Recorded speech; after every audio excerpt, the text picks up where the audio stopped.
Today on the podcast, we're doing something a little bit different. We are taking a snippet from our live event that we hosted here in San Diego with our Director of Sales, Rachel Choo, and she really broke down we called it the Prospecting Mastery Workshop. Now the whole thing is over an hour long. I wanted to make sure we tighten that up. So here in this podcast, I'm gonna take the 15 tips she gives and really give it to you directly. I'm gonna play the audio directly from that podcast. And again, it was a live event, so the audio might not be as it is normally, but we'll try and clean that up as much as possible for you. But all of that is on today's episode of the Whissel Way podcast. These are some tips that I compiled for you guys as far as here's things that I learned the hard way. And so part of this is also wrapped in with some of the scripting that we talked about in the email if you guys got that to register for this. So the first tip is come from familiarity. When I get on a phone call, I never want to say, hi, is this Shirley? I know they immediately start wondering what this call is about exactly. Or if somebody does that, if they're like, hey, is Rachel there? Immediately my brain's like, sales call, okay, what is this? What do they want, right? Like I'm now in a negative headspace. I want to be really sure that who I'm talking to is the person. Yeah, if their name's wrong, they're going to tell me anyway, right? Like I'm going to know. So I don't need to ask them, hey, is this Cynthia? Like I can just say, hey, Cynthia, it's Rachel at Whissel Realty. I'm giving you a call because XYZ, right? I'm going to come out the gate super confident and super sure that this is the person. And so the reason I like this too is because it kind of gives that feeling. I don't know if you guys have experienced this before, but maybe you've been like at a concert or at a grocery store and you run into somebody who knows your name and you're like, I know your face, but I can't remember your name. And I feel this like obligation where I'm like, I should remember this. I want the person on the other end of the phone to feel that because that gives me a few seconds to get out my intro. So if I'm super friendly, I'm super sure that this is the person and I just come as like, I'm talking to you as a friend, you're probably going to be like, oh, do I know Rachel? Rachel. Like I want the wheels to be turning because it gives me some time to get my intro out. So I want to come from familiarity, meaning I'm just super sure this is the person that I'm talking to. I'm really friendly. I'm upbeat. Again, doesn't mean you have to be a totally different personality if you're, more subdued. It can just be something as simple as, hey, this is Rachel, hey, Orlando, this is Rachel at Whissel Realty, right? So you can put your own spin on it, but the point is you want to feel really confident, really sure, really friendly, very sure that this is the person you're talking to. This is a little controversial, and I would change this if we were like maybe in the South or we were in Texas, but we're not, we're in California. I hate asking people, how are you? And some people disagree, which is cool. Take what you want, leave the rest. This is not gospel here. But I have found that this is very unsuccessful on calls. Anybody want to chime in on maybe they agree, maybe they disagree? Again, this is a dialogue, but. Actually come up with the how are you? My answer to them is like, where did we met before?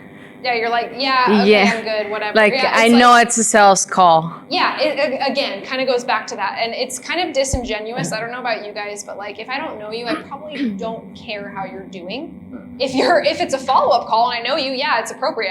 But we don't know each other, right? If somebody at the grocery store in line behind you just goes, hey, how you doing? You're gonna be like, like it's going to be a weird interaction, but this is the same thing. For some reason on the phone, we think that it's different. And so I just avoid this altogether because I don't want them to be like, oh, what is this? I want to try to avoid that objection. Exactly what Cynthia said is just get to it. Why did you call me? That's a real powerful takeaway for me because I'm from the South. Well, there you go. I'm wired to inquire about your well-being. See, I'm going to stop that. Because you're so much nicer than us, mean Californians. We are all curmudgeons. And again, if this is working for you, don't change it, right? If you're having success on this, just because this works for me doesn't mean, hey, I have to change everything I'm doing. If you're getting good responses, great. Keep asking people how they are doing. I have not had a lot of success with this with a lot of the people who live here locally. Again, if maybe I already know that they might be somebody who's a lot older, right? I'm going to alter what I'm doing, but this is kind of more of in general, in this market, I found a lot of people in California are kind of fast paced. They want to get on with their day. And so I'm just going to skip it. So again, doesn't mean if it's working for you, by all means, keep it in there. I have just been hung up on more when I do this. Maybe it's a me problem. I don't know. But I have had a lot more success when I skip that, right? And just kind of get on, which kind of goes to my third point, which is immediately what you want to say instead as a scripting is who you are and why you're calling. So more specifically, what was their action that inquired me to call, right? So if they I would say the hardest part for this one is if you're cold calling, right? You're kind of just calling out of the blue, right? Maybe there's not a reason, you're just hoping for the best. Hey, this is Rachel at Whissel Realty. I'm giving you a call. It's been a while since we chatted. You'd registered on our website a while back and wanted to see if you're still looking to make a move or if you already bought. Like, I'm just going to get right to the point with who I am, why I'm calling. I don't want to hear, how'd you get my number? Who is this? What do you want? Why are you calling? I don't want to deal with that. So if I give that if I kind of just answer that up front, now they can't say, well, who is this? Why did you call? I'm just answering all of those common things in my intro, right? So I want to get that out right away. And then number 4 is cling to anything exciting or terrible. I think sometimes people clam up a little bit when people are like, you ask, or they volunteer some information like, oh, I just got knee surgery and things are terrible, or, oh, the politics here are terrible, or whatever. People will say whatever they want. And sometimes we're like, oh, this is awkward. I feel bad that this is negative. However, people love to complain. So if people are grumpy, cool, let's be grumpy together. I'm just going to be like, yeah, it's crazy, right? If they're like, oh, I'm just blah, blah, blah, or I'm getting a divorce, or this, what, if you've been in real estate, people say stuff. So I'm just going to meet them where they're at. If they're angry about something and I'm also like, yeah, that's terrible, or like, oh my gosh, yeah, it's crazy. People are kind of like, they jump out of it or they're surprised. They kind of expect somebody to say, oh, well, I'm sorry to hear that, and just like have this weird tonality. But if I meet them at their energy, even if it's not positive energy, usually that's an immediate rapport.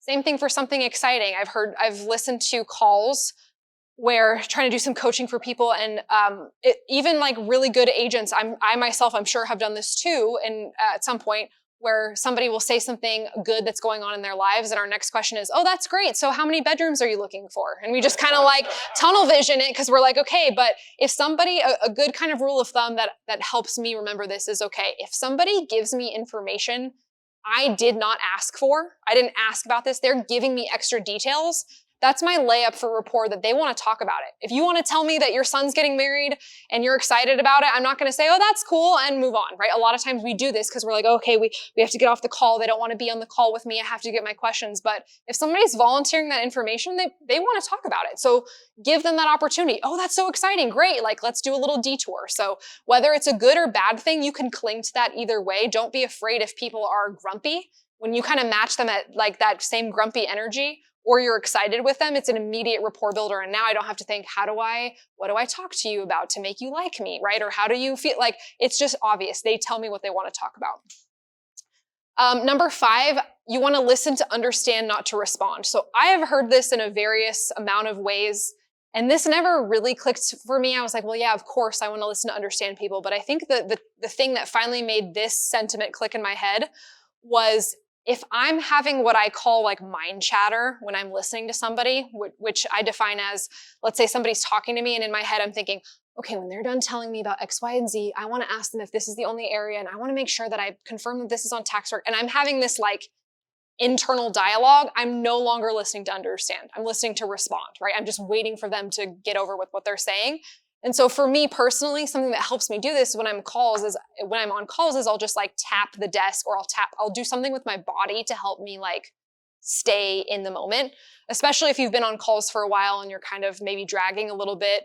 I find that like having some sort of physical movement helps me stay in that and not necessarily like get sidetracked in my mind and spiral with my own thoughts. So as soon as I have that, I kind of remind myself, you're not listening anymore. Just listen to what they're saying. And the irony is, if you're actually listening truly, you'll know what to say naturally because you were listening so deeply. So you won't have to worry about it. So if you kind of have that drunk monkey in your brain who's like sidebarring, try to get yourself to snap out of it. You also really want to know your intent of your calls before you're there, which also sounds kind of silly, but I have jumped into call sessions before where it's like, all right, I'm just going to make my calls, and I'm just like, let's go. But like, why am I calling these people? Am I calling to learn information? Am I calling to give information? Am I calling to try to set an appointment? Am I calling because, like, what is my reason? Am I calling to share something? What is the point of this phone call, and what is in it for them if I'm calling, right? So if I'm calling somebody to figure out, okay, are they going to buy or not? Yes, that's what's in it for me. I want to know as an agent if this is a transaction. But what's in it for them is, okay, if they are buying or not, what can I give them? So I try to think a little bit about my intent of what's the point of me calling them. And so that way, if things get sidetracked or they're super chatty or it gets squirrely, I can remind myself, oh yeah, I'm calling all of these people because I want to know X, Y, or Z. this kind of goes back to why I like to bulk calls to different types, because I'm kind of saying the same thing over again. It kind of keeps my intent in line. So I like to think a little bit about that. Also, if something seems off, I really want to lean in and vocalize. So I've definitely in the past been, maybe I'm insecure about my lack of knowledge, or I'm newer at this, or this person probably makes more money than me or has more experience. And so with those clients, sometimes there has been times where I'm like, I feel insecure, or I feel like I'm already at a deficit, so I'm nervous. And so the best example I can give of this is I was talking to a client who basically, long story short, wanted to buy a condo for his daughter up by San Diego State, all cash, right? And so I'm talking to him, and the conversation goes on, and he mentioned something about waiting for his lender to get back to him. And in the call, I was like, this is like a very successful lawyer who's very short. I've been trying to call him forever. He finally answers. So I'm already like, okay, I don't want to ruin this.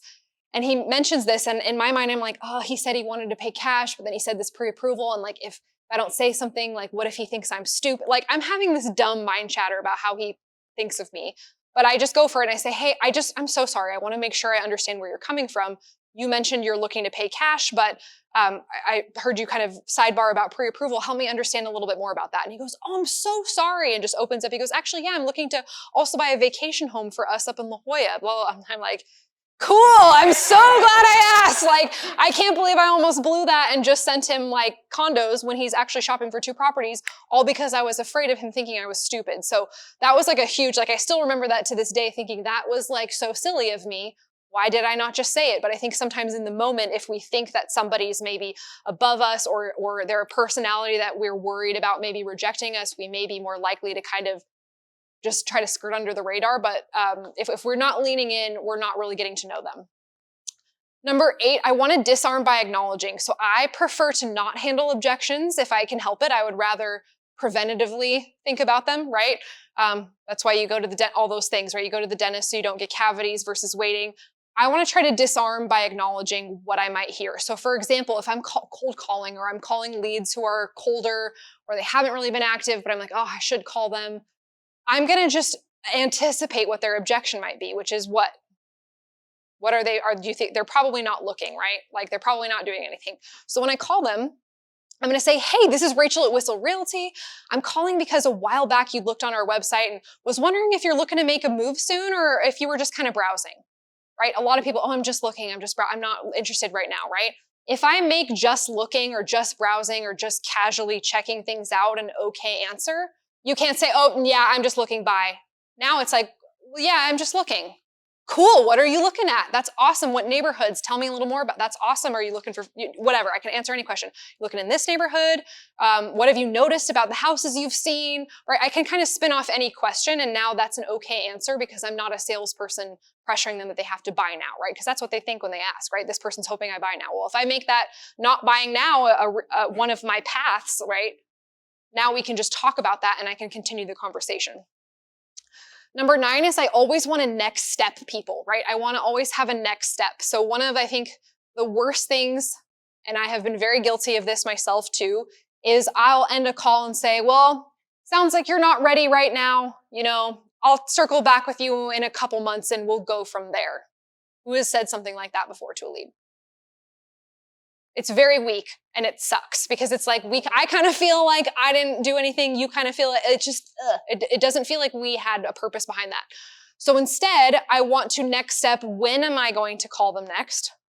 Why am I going to call them next? And what are they going to get out of it? So rather than that, I could say something rather than, hey, well, or hey, just, I'm going to send you some properties. Let me know if you want to see any. It's like, okay, like, why am I putting the work on the client, right?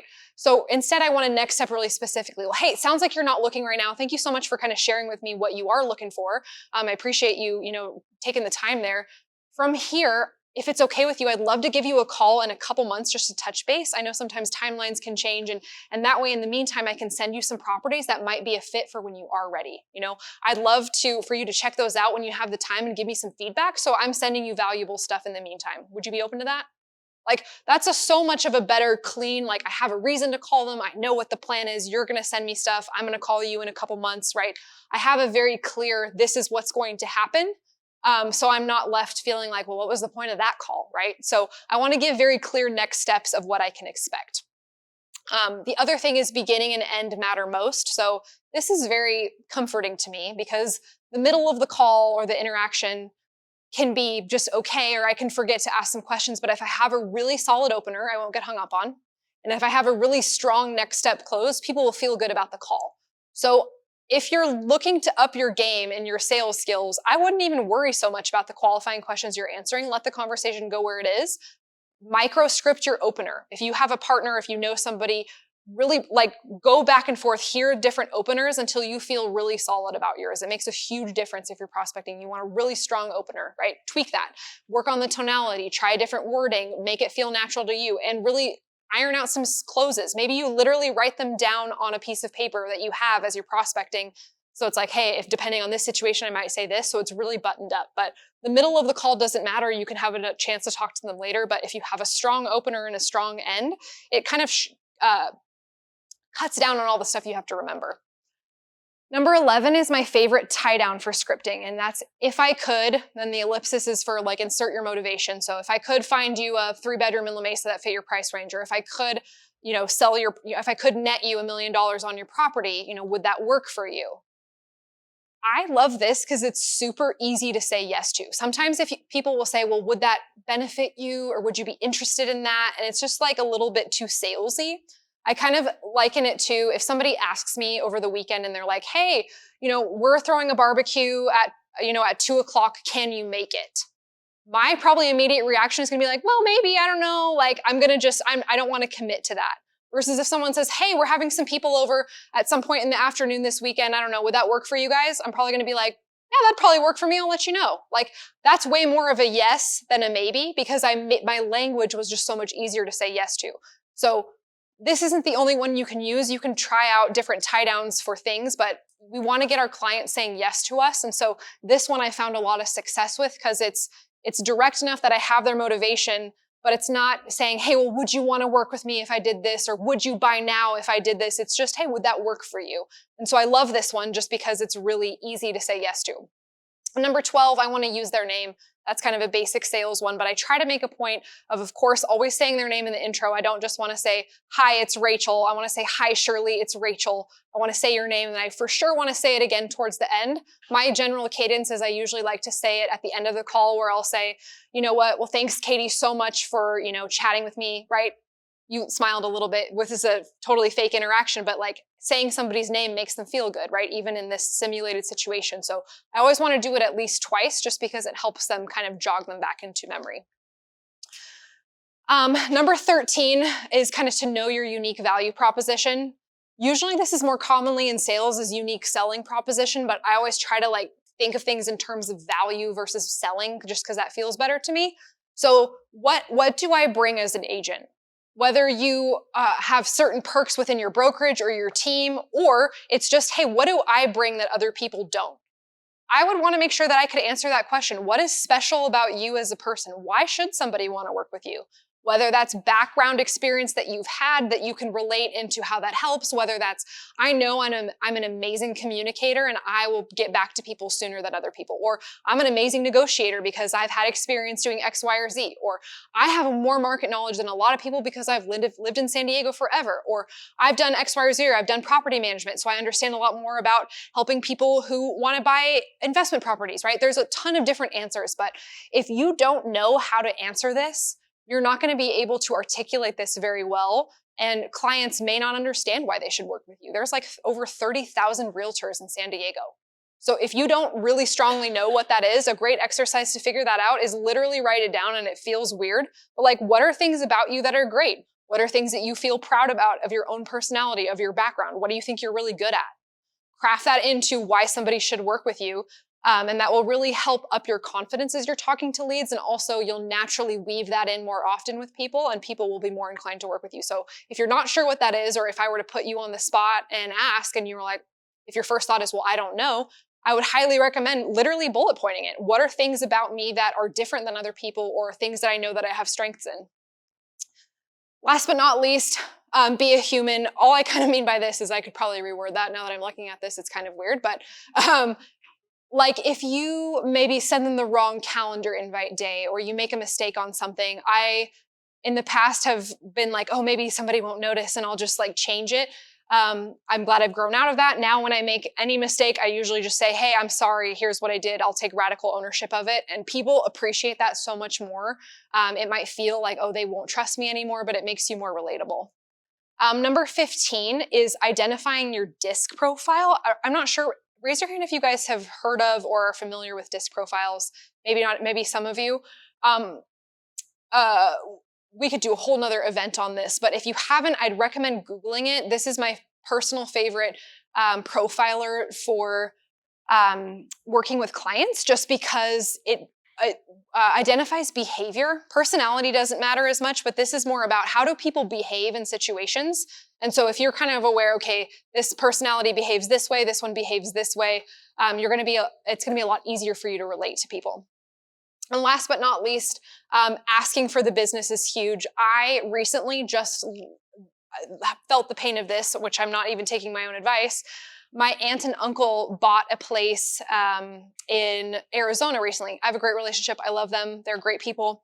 And I did not do a good enough job just talking about work with them. Like I generally have not always been great at that. I love my job. I love what I do, but I don't always talk about it with my family. And so I was catching up with them and they had told me that they had bought a condo down there. And inside I was like, I totally could have referred them to an agent. And it's not their fault. They totally would have let me help them. They would have been very open to that and excited, but I didn't do a good enough job talking about what I do or how I can help them. And so that's on me. So I lost out on a very easy referral fee. I lost out on the ability to make sure that people I loved had a good experience, maybe not an okay experience, just because I just didn't bring it up because I felt salesy. Like people who love you and care about you want to help you out. So you must ask people for the business.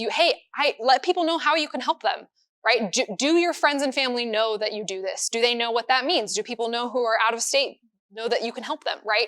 If you're not vocal about this, you're going to miss opportunities for people who would love to help you. So you must ask for the business. Don't be afraid to vocalize what you do and how you can help others, because you'd be surprised at the people who will come to support you.